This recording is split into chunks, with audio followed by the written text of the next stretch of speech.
rasp 係錯，一種工具。berry 係一種果實，叫做莓啦。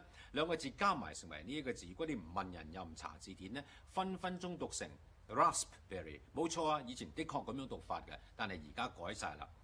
發完個 P 再發個 B 咧，好難嘅，因此而家啲人咧決定咗將個 P 咧省落咗佢唔要，仲將個 S 化為 Z。根據 Oxford 英國人多數讀 raspberry，美國人咧就多數讀 raspberry。嗱，英國人嗰個讀法咧，無意將 B-E-R-R-Y 呢個字咧偷咗個音出嚟。你睇下呢個字 strawberry。仲有兩個字，根據英國 RP 咧要留意嘅 basic 副詞應該讀 basically， 即係飛咗後邊個 A 嘅音，唔好讀 basically。